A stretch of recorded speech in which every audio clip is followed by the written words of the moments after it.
გამარჯობა, მოგესალმებით ყველას, მე ვარ ბექა პატურაშვილი, ეს არის Redline. დიდი მადლობა, რომ მიყურებთ პირველ რიგში. მოკლედ, მას შემდეგ, რაც უკრაინელებმა დაიბრუნეს ხარკოვის ოლქის ქალაქი კუპიანსკი, იქ ჩავიდა ვოლოდიმირ ზელენსკი, გაავრცელა ვიდეო მიმართვა ფაქტობრივად საბრძოლო მოქმედებების ზონიდან. კილომეტრ ნახევარში იდგა იმ პოზიციებიდან, სადაც ჯერ კიდევ რჩებიან რუსი სამხედროები, ფაქტობრივად სასროლ მანძილზე იყო და ეს იყო ძალიან თამამი ნაბიჯი, ამაზე ვისაუბრეთ წინა ვიდეოშიც და შეგიძლიათ ნახოთ დაწვრილებით, რა მოხდა კუპიანსკის გარშემო იქ. ამ დეტალებში აღარ ჩავალ. ხო, ნუ მოკლედ ამ ყველაფრის შემდეგ, რაც იყო ძალიან დიდი დარტყმა პირადად პუტინისთვის, მისი რეჟიმისთვის და მათი ომის პროპაგანდისთვის, ახლა მათი ძალისხმევა არის მიმართული სწორედ იმისკენ, რომ ეს ამბავი როგორმე რაღაც ფორმით გადაფარონ და წარმოაჩინონ სურათი პირიქით, რომ თითქოს კი ისევ ჩამოქცეულია უკრაინის თავდაცვის ხაზი, ფრონტი მათი ინიციატივით კონტროლდება ყველა სექტორში და ასე და ასე შემდეგ და ამის დემონსტრირებისთვის რაღაცები გააკეთეს, მოკლედ რაც მინდა რომ ამ ვიდეოში გაჩვენოთ, მაგრამ ამ ყველაფრის მიუხედავად, აი ამ ცდელობების მიუხედავად ისინი ვერაფერს ვერ უშვებიან ფაქტებს, რომლებიც თავადვე შექმნეს სწორედ ომის პროპაგანდისტვის, რაც ეფუძნებოდა ცრუ ინფორმაციას რეალურად და ახლა ეს კადრები, ეს განცხადებები და ეს ქმედებები მთელ მსოფლიო მედიაში ტრიალებს და ძალიან ბევრი ნახულობს ამას სოციალურ მედიაში. თავად რუსებიც კი აზიარებენ ამ ვიდეოებს, ვისაც ყოფნის გამბედაობა, რომ მათ შორის რაღაც Telegram არხებზე კითხვები დასვან და გააკრიტიკონ პუტინი და მისი პოლიტიკური თუ სამხედრო ხელმძღვანელობა მთლიანობაში და აი ამ კადრებზე ვსაუბრობ სწორედ, რომელიც ახლა მინდა გაჩვენოთ. ეს არის გენერალი, რომელიც პუტინმა პირადად დააჯილდოვა კუპიანსკის აღებისთვის და აი ამ პატარა ვიდეო კოლაჟში არის ქრონოლოგია მოცემული მთელი ამბის, იწყება 20 ნოემბრიდან, არც ისე დიდი ხნის წინ ხდებოდა ეს ამბავი, ამიტომ ადამიანების მეხსიერებაში ეს ჯერ კიდევ არსებობს, სულ რომ თავი დავანებოთ არქივს. ბევრს ალბათ ახსოვს ეს განცხადებები. 20 ნოემბერს გენერალმა უპატაკა პუტინს, რომ კუპიანსკი კონტროლის ქვეშ იყო. მოვისმინოთ ეს განცხადება. Штурмовые отряды 68-й мотострелковой дивизии 6-й армии завершили освобождение города Купянск. То есть все, закончили целиком. პუტინმა დამაზუსტებელი შეკითხვა დასვა. ხო, ნამდვილად ვაკონტროლებთო? Так точно, город находится под нашим контролем, уничтожаются отдельные мелкие разрозненные группы противника. Кузовлеву Сергею Юрьевичу. ესაც დაჯილდოების ცერემონია. ეს უკვე 9 დეკემბერი არის, გაითვალისწინეთ. ესე იგი, 12 დეკემბერს ზელენსკი იყო ჩასული კუპიანსკში და 3 დღით ადრე აი ამ გენერალმა მიიღო პუტინისგან ჯილდო იმისთვის, რომ გაათავისუფლა ბრჭყალებში ხარკოვის ოლქის ქალაქი კუპიანსკი. მთელი თავისი დიდებულობით, ორკესტრით და პუტინთან ხელის ჩამორთმევით, კაცრი გამომეტყველებით. ცოტა ხნის შემდეგ მოგესალმებით კუპიანსკიდან ზელენსკის განცხადება. აი ეს არის მოკლედ მთელი სახე რეალურად რუსული ომის პროპაგანდის, რომელიც ავრცელებს ცრუ ინფორმაციებს იმის შესახებ, რომ თითქოს ყველაფერი მათ გეგმის მიხედვით მისდით, რომ ეგრეთ წოდებული სპეციალური სამხედრო ოპერაციის ყველა ამოცანა ზედმიწევნით სრულდება. მე ასევე შეგახსენებთ, რომ სწორედ ამ პერიოდში პუტინი მოუწოდებდა მსოფლიო მედიას ჩამოდითო, ნახეთ რა ხდება ქალაქ კუპიანსკშიო და ჩვენ გავაკეთებთ ამის უზრუნველყოფასო და დაგარწმუნებთ იმაში, რომ იქ ყველაფერს ჩვენ ვაკონტროლებთ და კატის დღეში ყავს უკრაინელებიო, მოკლედ კატის დღეში მე მგონი ახლა არის ეს გენერალი, რომელიც ცოტა ხნის წინ დაჯილდოვდა. კუზოვლევი, ხო? აი ესეთი გვარი აქვს. სერგეი კუზოვლევი, რომელმაც მიიღო პუტინის ჩინმენტლები აი ამ ამბისთვის. რა გინდა რომ ქნა ახლა და როგორ გინდა რომ ეს სკანდალი გადაფარო? მათ სასწრაფოდ რაღაც უნდა მოეფიქრებინათ. ზელენსკის მსგავსად პუტინი ცხადია რომ არ ჩავიდოდა საბრძოლო მოქმედებების ზონაში. და ამ სიტუაციაში მაშველრგოლად მოევლინა მას ერთ-ერთი მთავარი პროპაგანდისტი, რუსი პროპაგანდისტი სალავიოვი, რომელიც იმ ფონზე, რომ ზელენსკის ეს კადრები, როდესაც ვირუსულად გავრცელდა, მთელ სოციალურ ქსელებში და მედიაში ჩავიდა დონეცკის ოლქში, პოკროვსკის იმ ნაწილში, რომელიც ამ დროისთვის ოკუპირებული აქვს რუსებს. და იქ ძალიან დიდი თეატრალური წარმოდგენა შემოგთავაზა თავისი დროშის აღმართვით და ეს კადრები მინდა რომ ახლა სწორედ გაჩვენოთ, მოვუსმინოთ ბატონ სალავიოვს. Well, and for those who do not believe in the might and glory of Russian military, we are right in the center of Pokrovsk, as Ukrainian used to call it, but it's Krasnoarmeysk. And now it's free. And once again, it's with Mother Russia. It's Krasnoarmeysk. And when Syrskyi and other bullshitters like this little drug abuser Zelensky is trying to tell you that, oh no, there are a whole bunch of Ukrainian forces. None Ukrainian soldiers alive or not in prison are here. Don't trust Ukrainian bullshitters. The only people who you can trust are those who are with the boots on the ground. We're right here in the center of Krasnoarmeysk. როგორი დასასრული იყო რუსული ჩექმა უკრაინულ მიწაზე, ეს არ არის პოკროვსკი, ეს არის კრასნოარმეისკი თუ რაღაც, რა ვიცი, რასაც ეძახიან. დამეთანხმებით ხო, ძალიან მაგარი წარმოდგენა დადგა სალავიოვმა, მთელი თავისი სამსახიობო ხელოვნება ჩართო, სახის მიმიკებით, კადრის ახლოს მისვლა, გამოსვლა უკან ადმინისტრაციული შენობა. მთელი ამბავი მოკლედ რა და ეს ყველაფერი, შემდეგ კიდევ სხვა კადრებიც არის. აი, აქ არის თუ არ ვცდები. კი, აი, აქ არის, სადაც ეს უკვე რუსულ ენაზე არის მიმართვა. ქალაქი ჩვენიაო და ბოლოს იქნება, მე მგონი, კადრი, სადაც დროშას აღმართავენ. რა, ой, რამდენი სტენდაპი ჩაუწერია. ეს არ მქონდა ნანახი. სად არის? აი, ისიც ვიპოვე, სადაც დროშას აღმართავს.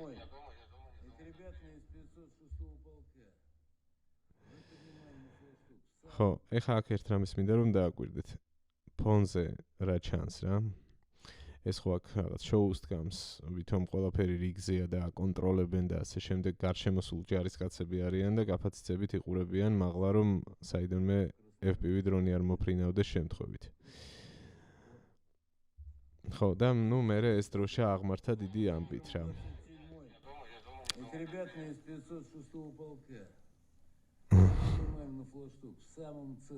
Теперь уже Красноармейск, недавно называемым Покровском, флаг. ხო, ერთ სიტყვით მე ძალიან გავერთე ამ ამბავზე. ფაქტია ერთი ის, რომ აი ამ უნიჭო წარმოდგენებით ეს ხალხი უამრავ ადამიანს, მილიონობით ადამიანს ატყუებს რუსეთის შიგნითაც და რუსეთის გარეთაც, მათ შორის საქართველოშიც მრავლად არიან ისინი, აი ამ ტიპის პროპაგანდის მსხვერპლი ვინც არის და შეერათ რუსების ზღაპრებით, რომლებიც რეალურად არ ეფუძნება ხოლმე ობიექტურ მოცემულობას. ობიექტური მოცემულობა კი არის ის, რომ პოკროვსკი ნაწილობრივ არის რუსების კონტროლის ქვეშ, მათ შორის ის ადგილიც რეალურად არის რუსების კონტროლის ქვეშ, სადაც იდგა სალავიოვი და ამ ვიდეოებს წერდა, მაგრამ იქ არ არის სიტუაცია არანაირად სტაბილური რუსებისთვის, იქ მიმდინარეობს ძალიან მძიმე საბრძოლო მოქმედებები და ეს მალევე დადასტურდა მათ შორის აი ამ კადრებით, რომელიც უკრაინელებმა გაავრცელეს და სადაც ჩანს, რომ სწორედ ამ რუსი პროპაგანდისტის მიერ ჩამოკიდებული დროშა, აღმართული დროშა პოკროვსკის ცენტრალურ ნაწილში FPV დრონით განადგურდა და არა მხოლოდ ეს დროშა, სხვაც, რომელიც კუპიანსკის ერთ-ერთ შესასვლელთან რუსებს ჰქონდათ აღმართული, აი ამ კადრებს ახლა თვალს ადევნებთ თქვენ. ხედავთ ხო? რუსული დროშა, რომელიც PR-ისთვის მოჭიმეს, აღმართეს განადგურებულია და შემდეგ აქ არის უკრაინელი სამხედროების ინტერვიუები, რომლებიც ამბობენ. 425-го штурмового полку села, мій позивний Мейсон. Зараз в цю секунду перебуваю в місті Покровськ і відбиваю атаки ворога. Не вірте ніяким диванним експертам. Покровськ наш і ми тримаємо його з усіх сил. ხო, ну ეს ხალხი ამბობს, რომ საბრძოლო აი ეს არის კადრი, რომელიც კიდევ ერთი რუსული დროშის განადგურება იყო. ეს ხალხი ამბობს, რომ ბრძოლა გრძელდება, რომ არ უნდა დაუჯეროთ პროპაგანდისტებს, რომლებიც არწმუნებენ ხალხს, რომ თითქოს ყველაფერი დასრულებულია აქ. Первого штурмового батальона нахожусь в центре Покровска. Нет, мы с братами все контролем. Перемога буде за нами, друзі, за нами. Це місто ми точно здавати не будемо, і русня зламає зуби. І не вірте всяким ЗМІ, які пишуть, що їхній Покровськ. Це все брехня. Слава Україні! Героям слава! Слава Україні! Героям слава! Слава Україні! Смерть ворогам! Я вас всіх люблю і обнимаю.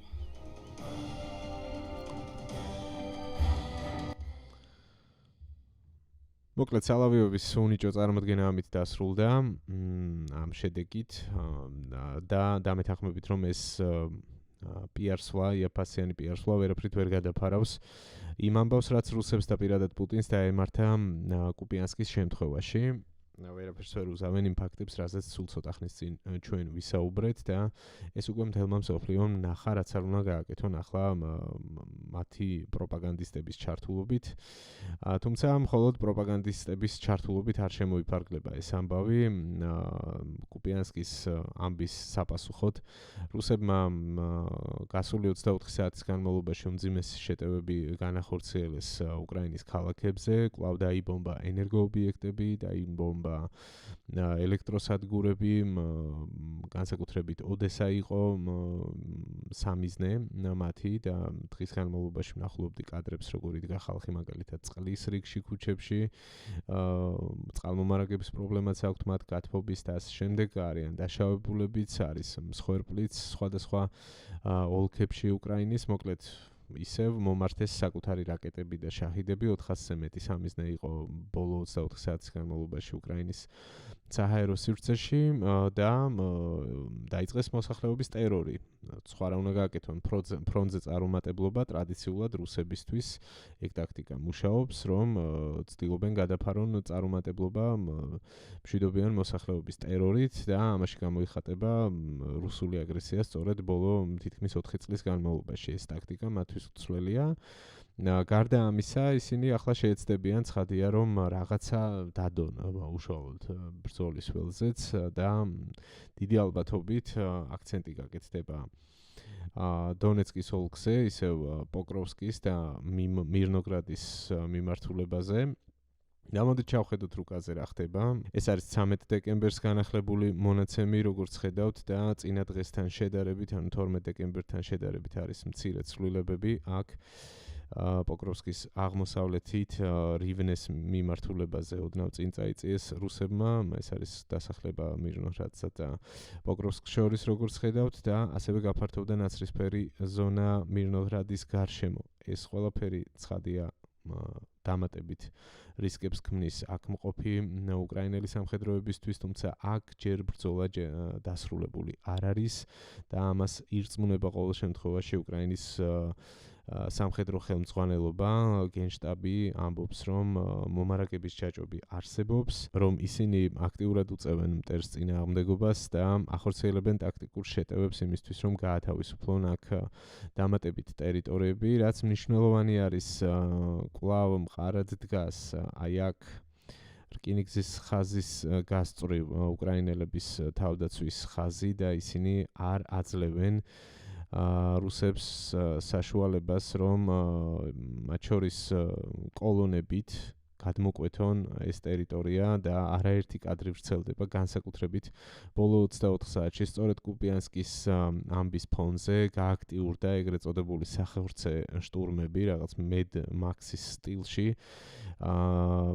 წამოიწყეს კვლავ ინტენსიური შეტევები რუსებმა, თუმცა ყველა მათგანი აღმოჩნდა წარუმატებელი, ვერც ერთმა კოლონამ აი ეს ზღუდე ვერ გადალახა.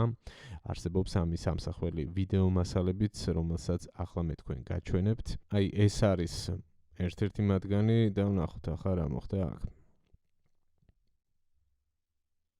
ეს არის კვადროციკლი, რომელიც გადაყირავდა, შემდეგ FPV ეჯახება. ბუმ, დიდი აფეთქება გვაქვს. და ეს არ არის ერთადერთი, აქ მოტოციკლით ხედავთ, რომ გადაადგილდებიან რუსები, ასევე ცდილობენ გაქცევას ქვეითად, მაგრამ აქ არის შემდეგ აფეთქებების კადრები, მედი ამას YouTube არ დამიბლოკავს. ხო, აი ესეთ დღეში არიან ამ სიკვდილის ზონაში რუსი სამხედროები, რომელსაც ძალიან ინტენსიურად აგზავნიან განწირულ შტურმებზე. აი ეს კადრები კიდევ ძალიან ცნობილი კადრებია ბოლო 24 საათის განმავლობაში, ძალიან აქტუალური. აქაც ჩანს მათ შორის FPV დრონების გარდა არტილერიის მუშაობა, რომლითაც დაიბომბა და განადგურდა აქ ეს ჯგუფი, რომელიც ცდილობდა შეტევას. კიდევ ერთი მასალა, ისევ პოკროვსკის მიმართულება. აქ რა გვაქვს. ხო, ეს უკრაინის გენშტაბის გავრცელებული მასალა, ლაივ რეჟიმში როგორ ადევნებენ თვალს FPV დრონების მუშაობას. ჩანს აქ ეს მოტოციკლით გადაადგილება რუსი შტურმავიკების, შემდეგ უკვე ჩამოქვეითდა და მალევე განადგურეს ის. აი ნახეთ 1 2 3 4 რამდენი იყო ვერმალსარი დათვლა. სადამდეც მივლენ ტრანსპორტით მიდიან, შემდეგ უკვე როდესაც დრონების ხმას იგებენ, ცდილობენ რომ ფეხით გაიქცნენ, მაგრამ ვერა. აი ამ ზღუდეს ვერ გადადიან ვერაფრით და ნამდვილი სიკვდილის ზონა არის აქ და არა მხოლოდ ამ ადგილას, როგორც ხედავთ და ასეთი უამრავი კადრი გვინახავს ჩვენ. მოდი აღარ გავაგრძელებ ამ ვიდეოს, იმიტომ რომ დიდი ალბათობით დაიბლოკება. ხო, შემდეგ უკვე ინტერვიუ არის და ეს უკვე არტილერიის მუშაობა ჩანს პრინციპში აქ, ხო. ასე კიდევ ერთი, ეს არის 12 დეკემბრის მასალა, ამ შემთხვევაში საუბარია იმაზე, რომ FP2-ის ტიპის დრონებით დარტყმა განხორციელდა რუსების კონცენტრაციის ზონებში, ნახოთ ეს კადრებიც.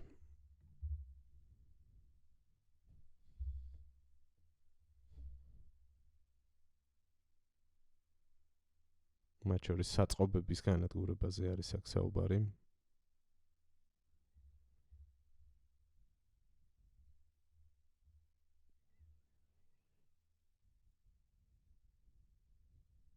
ხო, აქაც პოკროვსკის მიმართულება არის, სადაც ეს პრინციპში, ხო, ესეც 2 დღის წინანდელი კადრებია, თუ არ ვცდები, ეს წინა ვიდეოშიც მქონდა ნაჩვენები.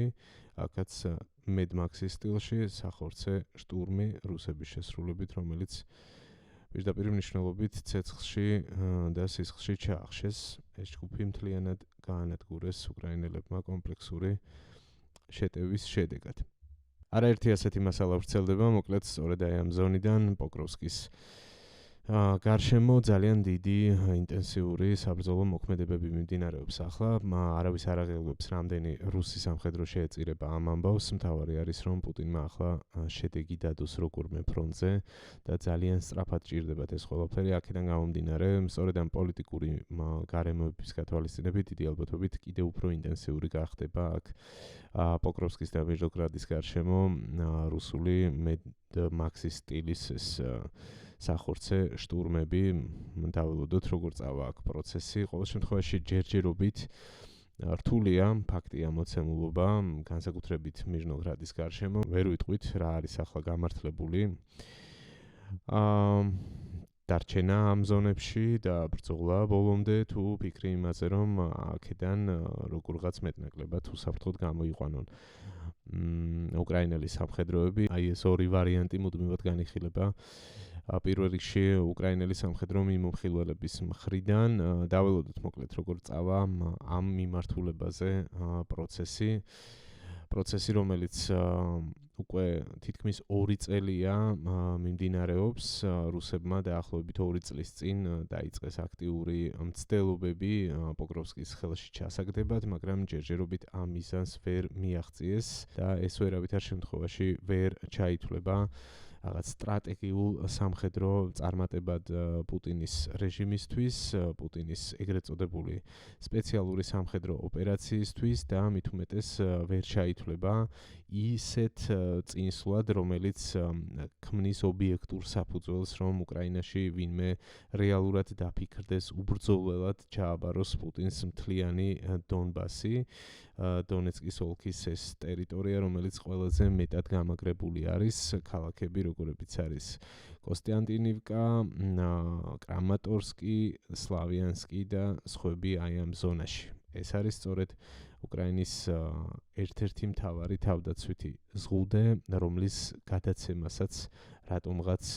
პუტინი ითხოვს ბრძოლის გარეშე, ის იმუქრებოდა სწორედ კუპიანსკის შემთხვევაში, რომ როგორც აქ მიაღწიეს წარმატებას რუსებმა, როგორც კუპიანსკი ჩაიგდეს ხელში, იგივე ბედი ელოდა სხვა უკრაინულ ქალაქებსაც და ამიტომ სასწრაფოდ უნდა დანებებულიყო უკრაინის არმია, თუმცა როგორც ხედავთ, სიტუაცია შემოტრიალდა. კუპიანსკში ახლა უკრაინელები აკონტროლებენ სურათს, იქ გარკვეული მცირე ჯგუფები, დაახლოებით რამდენიმე ასეული რუსი სამხედრო არის ახლა მოქცეული რეალურად ალყაში და გაურკვეველია რა ბედი ელით მათ. ახლა ალბათ გონივრული იქნება თუ თავად უკრაინელები შესთავაზებენ საერთაშორისო მედიას, რომ ჩავიდნენ კუპიანსკში და ნახონ რა ხდება ადგილზე. მოკლედ აი ამ ფონზე აქვს თუ არა ზელენსკის კარტები, იმედია კიდევ ერთხელ დაფიქრდება ამ საკითხზე დონალდ ტრამპი და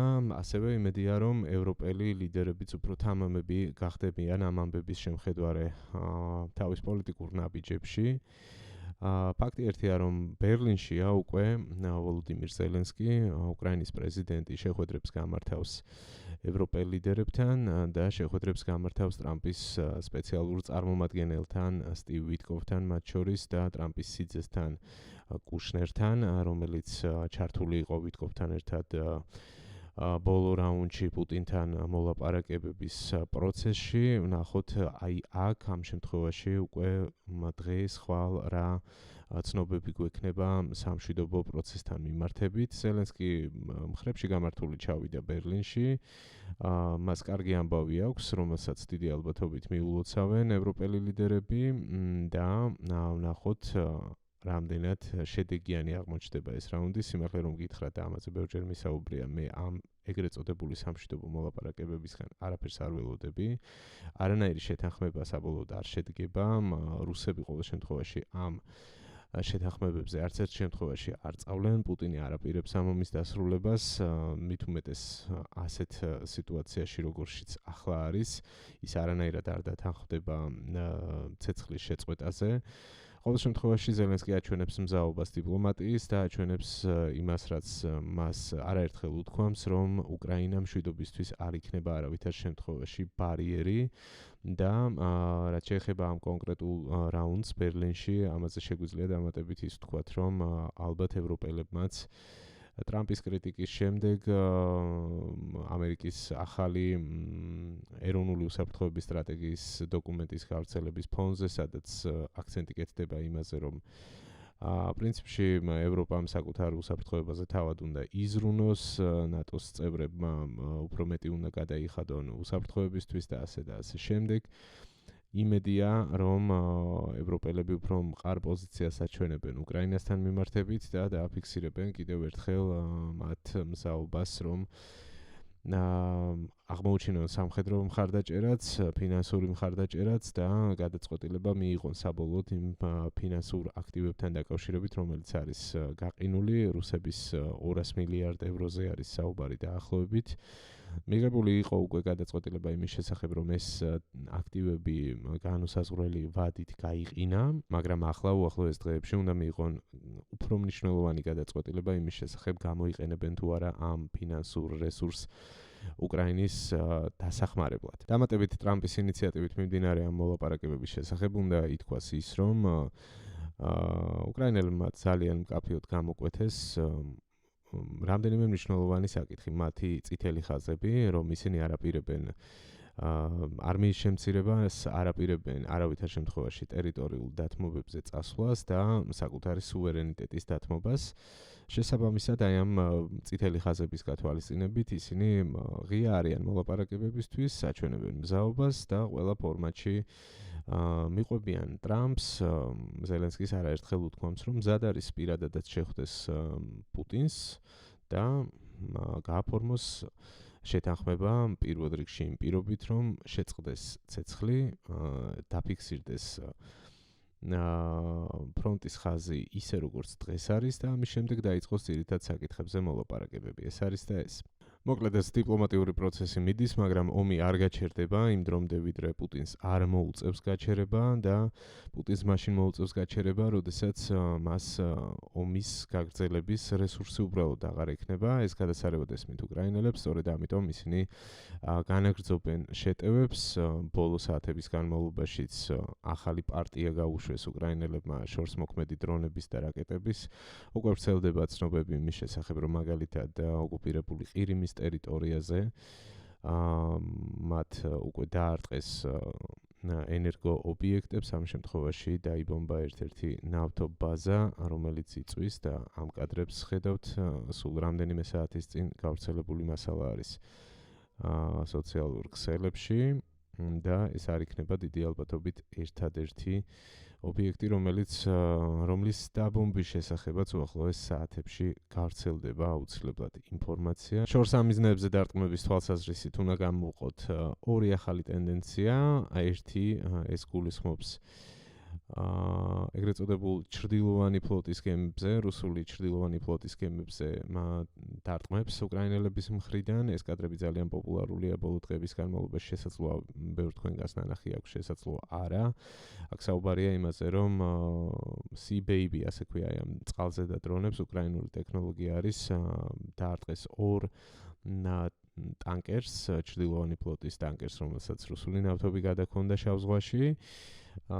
და აქვე გეტყვით, რომ ეს არ არის ამ ამბის დასასრული, ბოლო ცნობებით ასეთი დაზიანებული ან განადგურებული ტანკერების რაოდენობა გაიზარდა უკვე 5-მდე და რიგი კომპანიები, მათ შორის აფრიკული სახელმწიფოების რეგისტრაციაში მყოფი კომპანიები იღებენ უკვე გადაწყვეტილებებს, რომ საკუთარი ეს ტანკერები ჩახსნან ამ პროცესისგან და თავის შორს დაიჭირონ რუსებთან ამ ტიპის გარიგებებიც, იმიტომ რომ როგორც ხედავთ ეს ყველაფერი არ არის უსაფრთხო და გავიმეორებ, ადრეც მithქვამს, რომ ეს აბსოლუტურად ლეგიტიმური სამიზნეა, მე თუ მკითხავთ, იმიტომ რომ სწორედ აი ამ ნავთობით, აი ამ ჩრდილოვანი გარიგებებით მიღებული ფულით ფინანსდება რუსული ომის მანქანა და საბოლოოდ ამ ფულით შეძენილი თუ წარმოებული სამხედრო რესურსებით იბომბება უკრაინული ქალაქები და იხოცებიან მათ შორის მშვიდობიანი მოქალაქეები უკრაინაში. შესაბამისად, მათ მიიღეს გადაწყვეტილება, რომ რატომაც არა, უნდა დაძირონ რუსების ჩრდილოვანი ფლოტი. ასევე მეორე ტენდენცია, რაც გამოიკვეთა და რაც არის ერთგვარი სიახლე, ეხება კასპიის ზღვას და ესაც არის ბოლო ერთი კვირის ამბავი პრინციპში უკვე მეორედ კასპიის ზღვაში უკრაინელებმა შორიმოქმედების დრონებით დაარტყეს ნავთობ მომპოვებელ და გაზ მომპოვებელ აი ამ პლატფორმას, რომელიც არის ლუკოილის საკუთრება, როგორც ვრცელდება ინფორმაცია და ამ პლატფორმამ, რომელიც საკმაოდ მძლავრი მომპოვებელი პუნქტი გახლავთ, შეაჩერა განუსაზღვრელი ვადით მუშაობა, ჯერ იყო თუ არ ვცდები 4-5 დღის წინ პირველი დარტყმა და შემდეგ უკვე განმეორებითი შეტევა განხორციელდა ისევ შორიმოქმედების დრონებით, საკმაოდ შორი მანძილი. კასპიის ზღვაც არის სამიზნე, როგორც ხედავთ უკრაინელების და ესაც აბსოლუტურად ლეგიტიმურად ხდება. კარგით, აქ დავასრულებ მოკლედ, მე მგონი მეტნაკლებად ყველა თემა შევეხე, რაც დღეისათვის არის აქტუალური რუსეთ-უკრაინის ომის გარშემო. ვნახოთ როგორ წავა პოლიტიკური პროცესი, წინ საინტერესო დღეები გველოდება, ვნახოთ რა შეიცვლება ფრონტის ხაზზე, რუსეთი განაგრძობს აგრესიას, რუსეთი არ აპირებს ამ ომის დასრულებას და თავის მხრივ უკრაინაც ცდილობს და არ წყვეტს წინააღმდეგობას, ისინი არ აპირებენ კაპიტულაციას. დიდი მადლობა ყურადღებისთვის. თუ მოგეწონათ ვიდეო და ამ დრომდე შემორჩით, დაალაიქეთ. თუ არ ხართ არხის გამომწერები, კარგი იქნება და დამეხმარებით ძალიან თუ გაიზრდება ჩემი აუდიტორია და შემოვერთდებით ჩემს ძალიან მე ვიტყოდი საინტერესო და განსაკუთრებულ აუდიტორიას, რომელიც მუდმივად თვალს მადევნებს. მადლობა თითოეულ ჩემ გამომწერს და გულშემატკივარს, რომელიც სულ ჩართული არის. განსაკუთრებული მადლობა მათ, ვინც მეხმარებით, ეწევით დონაციას. უკვე მყავს რამდენიმე სპონსორი Patreon-ზე. ახალი დამატებული მაქვს ეს პლატფორმა, სადაც მარტივად შეგიძლიათ გადახვიდეთ, აღწერაში არის ლინკი და გახდეთ ჩემი სპონსორები. მინიმალური რაღაც $5-დან იწყება. შეგიძლიათ აირჩიოთ თქვენთვის სასურველი თანხა, რომელსაც გადმომირიცხავთ ძალიან მარტივად აი ამ პლატფორმაზე ჩემ სპონსორებში დარეგისტრირებით, ასე ვთქვათ. არის ასევე PayPal-ის ლინკი მიბმული და არის ასევე ანგარიშის ნომერი. ვეცდები მე ჩემი მხრივ რომ უფრო ინტენსიურად ვიმუშაო, სხვათა შორის კომენტარი შემოვხვდა რამდენიმე რომ თხოვდით თქვენ რომ უფრო ხშირად დავდო ხოლმე ვიდეოები, მეც ეს მინდა დამიჯერეთ, მინდა რომ ინტენსიურად ვიმუშაო, მინდა რომ უფრო მეტი დრო დაუთმო ამ საქმეს და არავითარ შემთხვევაში არ მინდა ამ პროექტის გაჩერება. იმედია ეს არ მომიწევს. ვაგრძელებ მუშაობას. დიდი მადლობა დახმარებისთვის. ძალიან დიდი მნიშვნელობის არის ამ მხრივ თქვენი მხარდაჭერა დამიჯერეთ. მოკლედ დაგემშვიდობებით ახლა დროებით. დაელოდეთ შემდეგ ეპიზოდს.